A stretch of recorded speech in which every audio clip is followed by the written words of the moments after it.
चलो बनाओ तो 10% मेरा है। दीपक सर के लिए जोरदार तालियां। बहुत अच्छी बातें की है उन्होंने।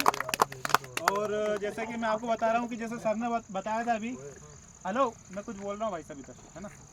जैसा कि दीपक सर ने बताया था कि कोच हो या फिर टीचर हो, चाहे वो कोचिंग क्लास के हो चाहे ये ग्राउंड लेवल के हो, है ना, वो आपको सिर्फ गाइडलाइंस दे सकते हैं, है ना। तो जो गाइडलाइंस आपको बता रहे हैं कम से कम उससे फॉलो करें, क्योंकि मैं सिर्फ यहाँ तक का ही हूँ, ग्राउंड तक का। सर कोचिंग तक सीमित है, मैं ग्राउंड तक सीमित हूँ, लेकिन आपको करना है आगे पर्सनल, मतलब खुद का सेल्फ डिफेंस रहो, ताकि अपन है ना मतलब कर सके आगे। डिसिप्लिन फॉलो करोगे तो आगे बेनिफिट मिलेगा, है ना। हर चीज़ हंसी मजाक में नहीं ली जाती है ये बातें, लेकिन सर ने बहुत अच्छी बात बताई, क्योंकि हमारा सिर्फ यही रहता है कि हम सिर्फ आपको यहाँ तक गाइडलाइन दे सकते हैं, बाकी आप जितना डिसिप्लिन बना के रखोगे वहाँ भी आपको ज़्यादा इम्प्रूवमेंट मिलेगा। दीपक सर के लिए जोरदार तालियां। दूसरा नंबर बड़े भाई साहब।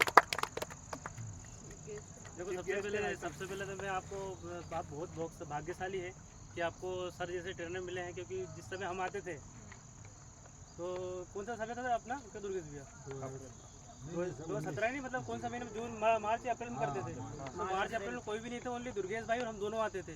और दोनों आते आते कंडीशन ऐसी हो गई थी, कम से कम 18 से 19 लोग हो गए थे। सबसे अंतिम व्यक्ति थे अपने आशीष भाई, कहाँ गए, आप ही थे ना, और आयुष भाई, जिसमें से 18 में से लगभग 16 लोग पूरा सिलेक्शन दिए थे। वो मेरे साथ जितने लोग हैं, मैंने सबसे पूछा कि भाई तुम कहाँ से ट्रेनिंग करके आए हो, कहाँ पे फिजिकल किया। उन्होंने मुझसे बोला कि हमने ये वाली एकेडमी ज्वाइन करी, हमने ये वाली एकेडमी ज्वाइन करी। उसके बाद भी उनका टाइमिंग ऐसा था कि हम लोगों से कम था, क्योंकि हम लोगों ने बिना ट्रेनिंग के किसी ने हमको सिखाया नहीं था। सभी अनुशासन से आते थे, दुर्गेश भाई सहायता करते थे, मैं सहायता करता था। 2 लोगों से शुरुआत करी थी। अब तो बहुत अच्छी बात है, कितने सारे लोग हो गए हो, तो साथ साथ सारे तो सर आपकी हेल्प कर रहे हैं। बस ये है कि अभी अपन संघर्ष कर रहे हैं, तो अपने को क्या होता है, ये चीज़ें ऐसा लगता है कि यार बहुत पैर दर्द कर रहा है, हाथ दर्द कर रहे हैं, सांसें फूल रही है, जैसे नीलेश भाई की फूल रही थी। जब सिलेक्शन हो जाता है तो अपना समाज है, अपने माता पिता हैं।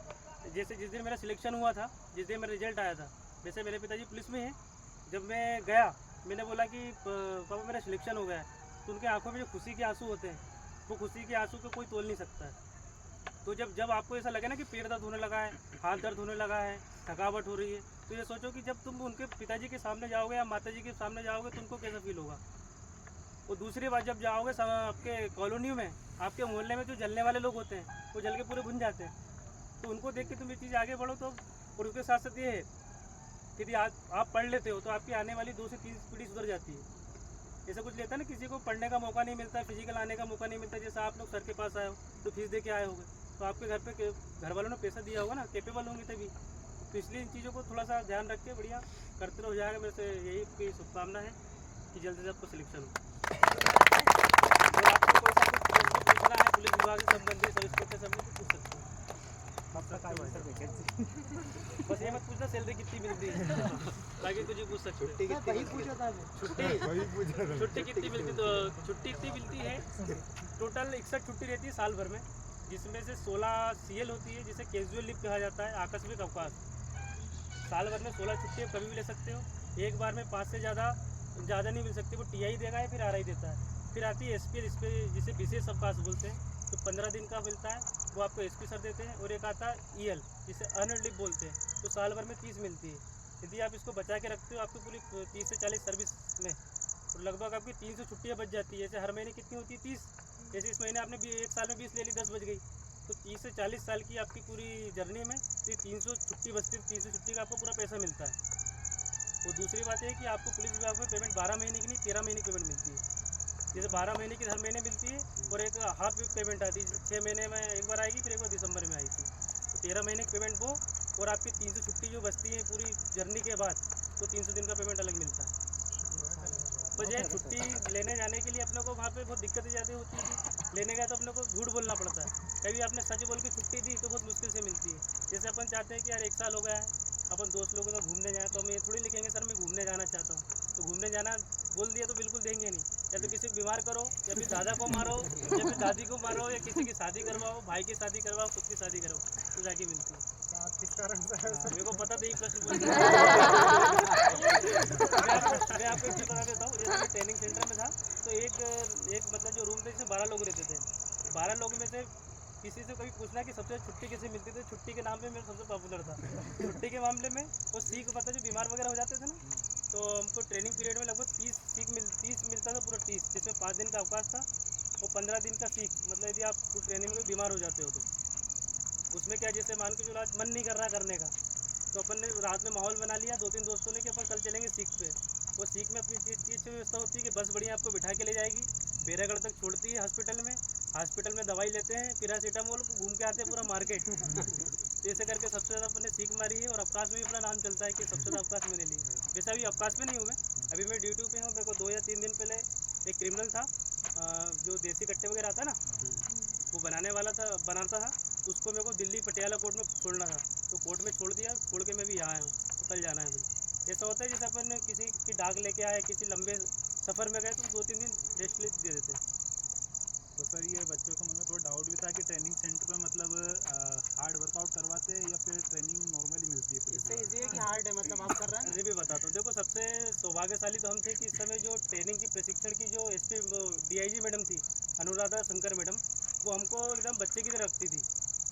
जो PHQ में, जैसे PHQ में अपने DGP साहब हैं, तो पूरे ऑल ओवर के हैं, जैसे पूरी प्रशिक्षण शाखा के एक मेन DGP मैडम होती है अनुराधा शंकर मैडम। उसके बाद एक हमारी सभी PTS जो ट्रेनिंग सेंटर होता है उसका भी एक SP होता है, वो भी बहुत अच्छी मैडम थी अनुराधा। उनका नाम था नीति से कुछ नाम था, याद नहीं आ रहा है। वो तो ऐसा बोलती थी कि मैडम छुट्टी लेना हो तो बिल्कुल आके मेरे से ले लेना, और ट्रेनिंग का पहले शेड्यूल बता देते हो कैसे क्या होता है। सुबह सबसे पहले अपने को 5 बजे जागना रहता है डेली, प्रतिदिन संडे को छोड़ के 5 बजे जागो, तो 5:30 बजे तक फ्रेश हो जाओ। यदि आपको थोड़ा कुछ खाना ड्राई फ्रूट वगैरह खा लो, उसके बाद 5:45 पर फॉल इन होता है। फॉल इन होने के बाद सबसे पहले अपनी रनिंग होती है। रनिंग 5:45 से स्टार्ट होता है, तो ये चलता है लगभग 7 बजे तक, जिस पर आपकी रनिंग होगी, योगा होगा, अलग अलग शेड्यूल अलग अलग दिन का बटा रहता है। रनिंग अपने को डेली कंपलसरी 3 से 4 किलोमीटर करना ही करना है। उसके बाद अपन आते हैं 7 बजे से फ्री होते हैं, 7:30 बजे तक अपने बैरिक में आ गए। 7:30 बजे बैरिक में आए तो नाश्ता वास्ता सब वही मिलता है, उसका पेमेंट अपने को करना पड़ता है। वैसे नाश्ता करने के बाद अपने को फिर 8:45 से फिर क्लास लगती है। फिर 8:45 से क्लास लगती है तो 1 बजे तक क्लास चलती है अपनी। क्लास पूरी 6 सब्जेक्ट होते हैं क्या फर्स्ट सेम में, CRPC IPC ये सब वगैरह। 1:30 तक वो होने के बाद फिर आए तो अपन ने खाना खाया। खाना खाने के बाद फिर अपने को फिर 2:45 में फॉल इन होता है। फिर अपने को फॉल इन होने के बाद फिर अपने को फिर ग्राउंड में जाना पड़ता है। फिर ग्राउंड में आपका PT होती है, परेड होती है, चलती है शाम को 6:30 बजे तक। फिर उसके बाद फ्री होते हैं 8 बजे तक। उसमें ऐसी कंडीशन ख़राब हो जाती थी हमारी कि क्लास में जाके बैठे मतलब हर व्यक्ति सोता रहता था। अपन तो यहाँ इतना आराम करते हैं, वहाँ तो फिर ऐसा लगता था कि यार जल्दी छूट जाए। वो शायद हम बहुत खुशकिस्मत है कि हमारी ट्रेनिंग 8 महीने में हो गई। ये ट्रेनिंग होने में कम से कम 12 से 13 महीने लग जाते हैं। ट्रेनिंग इतना कुछ नहीं होता है, जैसे आप प्रैक्टिस करते हो स्टार्टिंग 1 महीने दिक्कत आती है, क्योंकि मेरा तो पहले PTS पचमढ़ी मिला था, तो अपने तो सहन हो नहीं पाया क्योंकि ठंड बहुत ज़्यादा थी। मार्च में भी इतनी ठंड थी कि टोपर लगा के ही बाहर निकलना पड़ता था और दूर भी था, तो फिर मैंने PTS चेंज करवा लिया था। आप PTS चेंज भी करवा सकते हो, इस बार से नियम आ गया था।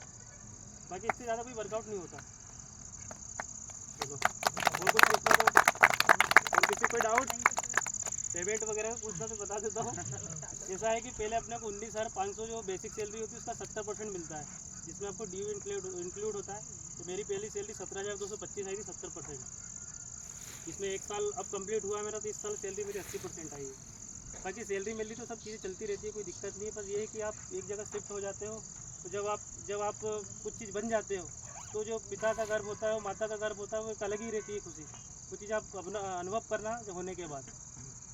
और जैसे ही आपको 2 साल कंप्लीट होगा 80% हो जाएगी, 3 साल के बाद 90% और 4 साल होगी तो 100% हो जाएगा। और जो HRA है, होम रेंट अलाउंस, वो आपको उसके बाद ही मिलता है 100%